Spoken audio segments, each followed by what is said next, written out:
নামিয়ে দিয়েছে। আমাদের পরিবারবর্গ আজকে অত্যন্ত কষ্টে জীবনযাপন করে, যার কর্মক্ষম ব্যক্তি আমরা ছিলাম।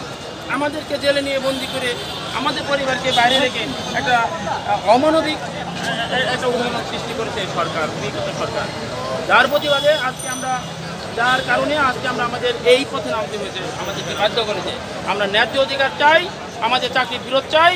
আমরা আমাদের বিগত হাসিনা সরকারের যে রায় ছিল আমাদের বিরুদ্ধে, সে রায় বাতিল চাই, বা সেই রায় বাতিল করে আমাদের চাকরিতে পণ্য বহাল করতে হবে। আমাদের মূলত দাবি এটা, যারা নিরপরাধ সদস্য, বিডিআর সদস্য জেলখানে আছে তাদেরকে বের করে দিতে হবে। সরকার যদি মনে করে তদন্ত কমিশন গঠন করেছেন, আমি যা আপনার সামনে কথা বলছি, আমাদের তদন্ত কমিশন গঠন করে আমারও যদি সরকার কোনো অপরাধ পায়, আমি যদি এরকম হত্যাকাণ্ডের সাথে জড়িত থাকি, সরকার আমাকে ফাঁসি দিক।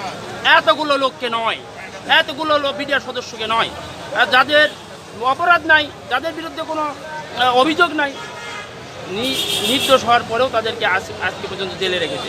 আমরা যেটা প্রমাণ সরকার করেছে একটা কমিশন গঠন করে, যেখানে সরকার কমিশন গঠন করেছে, যখনই সরকার কমিশন গঠন করেছে তখন হাসিনার সমস্ত বিচার বাতিল হয়ে গেছে। তাহলে আজকে নতুন করে আমাদের বিচার যখন বাতিল হয়েছে তখন আমাদেরকে আবার তদন্ত করবে। আমাদের ভিতর থেকে যদি কেউ অপরাধী হয়ে থাকে তাদেরকে সাজা দেবে। যারা আমাদের এই পথে নামিয়েছে, যারা আমাদের এতদিন কষ্ট দিয়েছে, তাদের একটা আমরা তো বিচার চাইতেই পারি। এটা যে সরকার এখন পর্যন্ত আমাদের এই ঘটনা শুধু দর্শক, আমি দেখতে পাচ্ছি সচিবালয়ের সামনে তারা রাস্তা অবরোধ করে বিডিআর সদস্যরা পিলখানা হত্যায় যারা চাকরিচ্যুত হয়েছিলেন তারা চাকরি পূর্ণ বহালের দাবি জানাচ্ছে। আমি সেটাই দেখানোর চেষ্টা করছি এবং ধারাবাহিকভাবে সেটা আমি প্রচার করে যাচ্ছি। আমি খন্দকার মাসুদুজ্জামান। আমার ধারাবাহিক প্রচারের মধ্যে আমরা বিডিআর পিলখানা হত্যার যে যারা চাকরিচ্যুত হয়েছিলেন সেই সমস্ত বিডিআরদের আমরা দেখাচ্ছি। তারা বলছেন সারা বাংলাদেশে প্রায় 18,000 বিডিআর সদস্য চাকরিচ্যুত হয়েছে এবং সেটাই তারা দাবি জানাচ্ছেন। প্রত্যেকে তারা চাকরিতে পূর্ণ বহালের দাবি জানাচ্ছেন এবং ক্ষতিপূরণ সহ তারা এই চাকরিতে আবার পূর্ণ বহালের দাবি জানাচ্ছেন।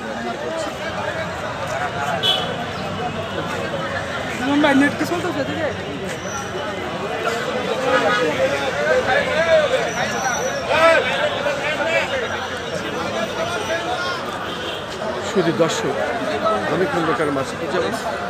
ধারাবাহিকভাবে আমরা যে কাজগুলো দেখিয়ে যাচ্ছি ঠিক তার ধারাবাহিকতা আজও আমরা এটা প্রচার করে যাচ্ছি। আমরা দেখতে পাচ্ছি পিলখানা বিডিআর হত্যার সাথে যারা জড়িত ছিলেন না দাবি করছেন, তারা নির্দোষ। তারা বলছেন আমাদের চাকরিচ্যুত করা হয়েছে, আমাদের চাকরি পূর্ণ বহাল করা হোক এবং আমাদের আবার ক্ষতিপূরণ সহ চাকরিতে নিয়োগ দেওয়া হোক। সারা বাংলাদেশে প্রায় 18,000 বিডিআর তারা তাদের দাবি এইভাবেই জানাচ্ছেন।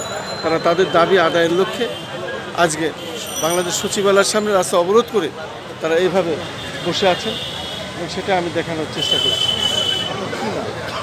আমার নাম আব্দুর রাজ্জাক। তা সারা বাংলাদেশে প্রায় 18,519 জন বিডিআর সদস্য। 18,519 জন। তা আপনারা এদের কি ক্ষতিপূরণ সহ চাচ্ছেন নাকি চাকরিতে শুধু পূর্ণ বহালের দাবি জানাচ্ছেন? আমরা চাচ্ছি আমাদের যে এই 16 বছর যে চাকরি থেকে বাইরে রাখা হয়েছে, আমাদের পরিবারগুলো যে আজকে না খেয়ে মরছে, আমরা যে অবহেলনের মধ্যে দিন কাটাচ্ছি, আমাদের একটা কর্মই ছিল, সেটা হচ্ছে আমাদের বিডিআরের চাকরি। সেখানে আমাদের পূর্ণ বহাল করতে হবে। আমরা যেন চাকরিটা ফেরত পাই, আমরা তার জন্য আন্দোলন করতেছি। এবং যারা নিরপরাধ যদি কেউ থেকে থাকে অপরাধী, তাদেরকে সরকার কমিশন গঠন করছে, তাদেরকে তদন্ত করে তাদেরকে অপরাধী চিহ্নিত করে তাদের সাজা দেওয়া হোক। আর নিরপরাধ বিডিআর সদস্য পুনরায় চাকরিতে পূর্ণ বহাল করুক, আমাদের মূল দাবি হচ্ছে। আচ্ছা, আপনি কি